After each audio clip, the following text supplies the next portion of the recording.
wabarakatuh. Alhamdulillahi Rabbil Alamin. Assalatu wassalamu ala ashrafil anbiya'i wal mursalin wa ala alihi wa sahbihi ajma'in. Amma ba'd.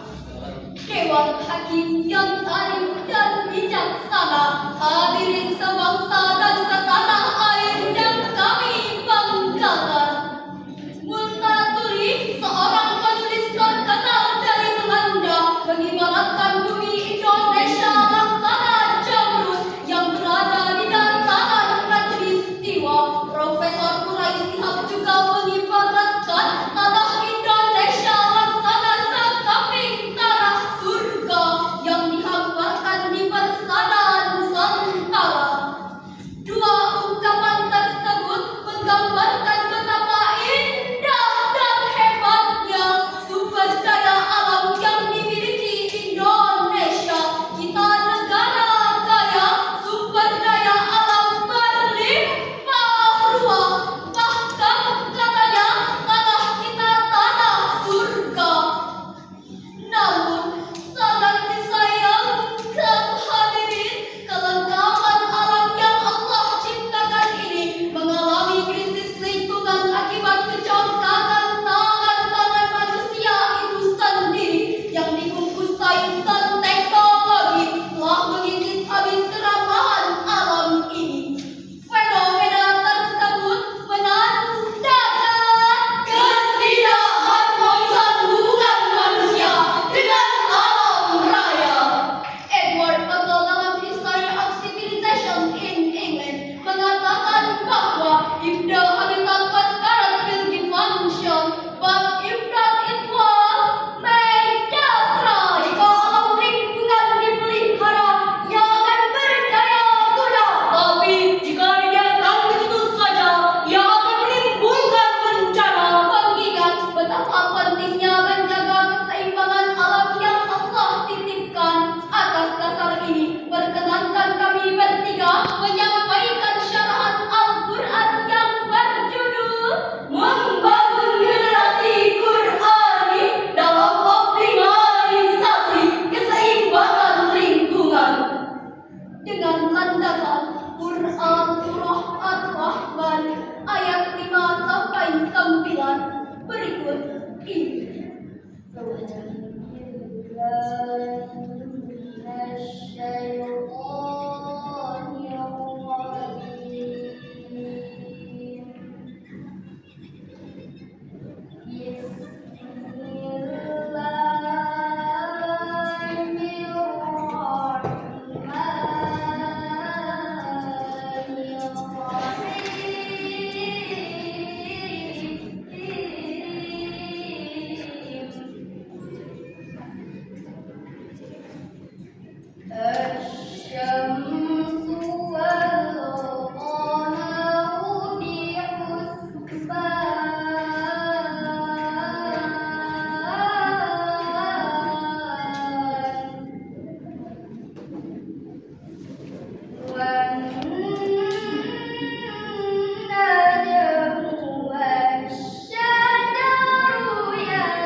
dengan menyebut asma-Mu ya Allah, yang Maha Pengasih lagi Maha Penyayang. Matahari dan bulan beredar menurut perhitungan. Tumbuh-tumbuhan, bintang-bintang dan pepohonan, keduanya tunduk kepadanya. Dan langit telah ditinggikannya, dan Dia ciptakan keseimbangan. Agar kamu jangan merusak keseimbangan itu, dan tegakkanlah keseimbangan itu dengan adil, dan janganlah kamu mengurangi keseimbangan itu. Dewan Hakim yang arif dan bijaksana, serta hadirin wal hadirat rahimakumullah.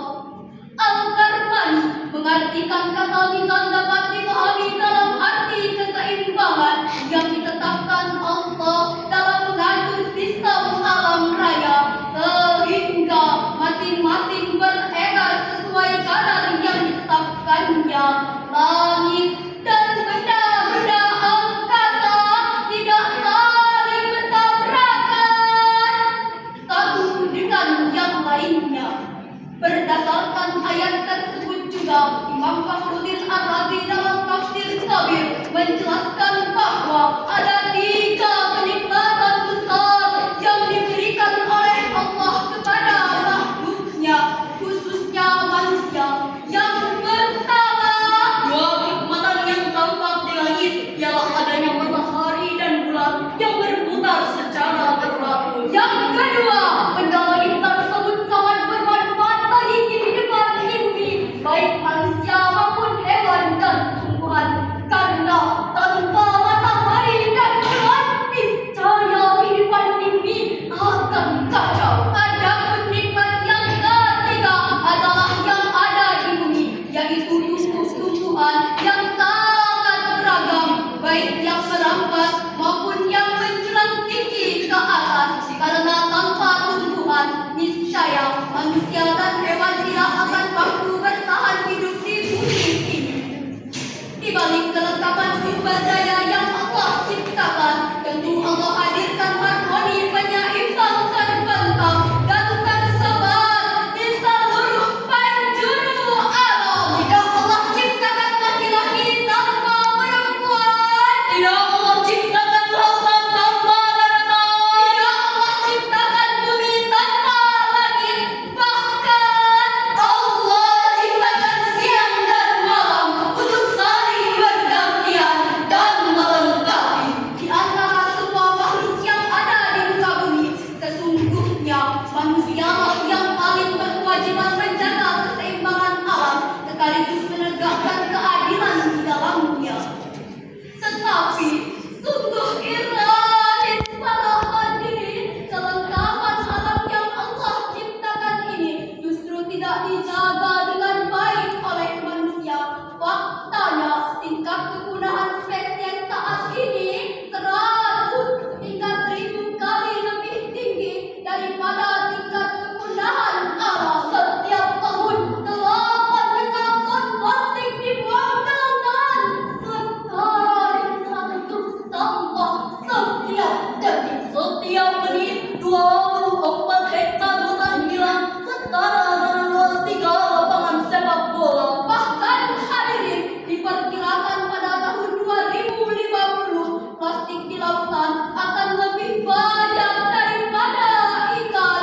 Betul hadirin, tentu betul. Karena Allah menciptakan alam secara seimbang, manusia harus melihat adanya pertimbangan dan perimbangan sehingga semua menjadi teratur. Letakkan sesuatu pada tempatnya, menimbang sama berat, menggantam sama penuh, mengangkat sama tinggi. Dan bukankah Allah telah mengingatkan bahwa Dia telah menciptakan alam secara seimbang, baik alam, makhluk hidup, bahkan langit dan seisinya sekalipun. Sebagaimana ditegaskan dalam Quran surah Al-Mulk Dia yang berbunyi الذي خلق سبع سماوات طباقا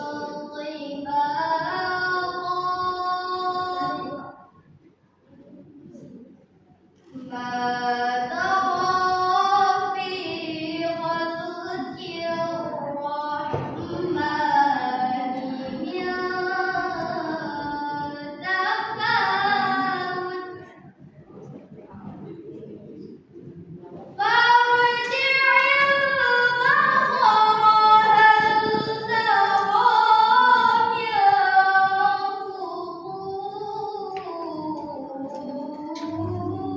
البصر هل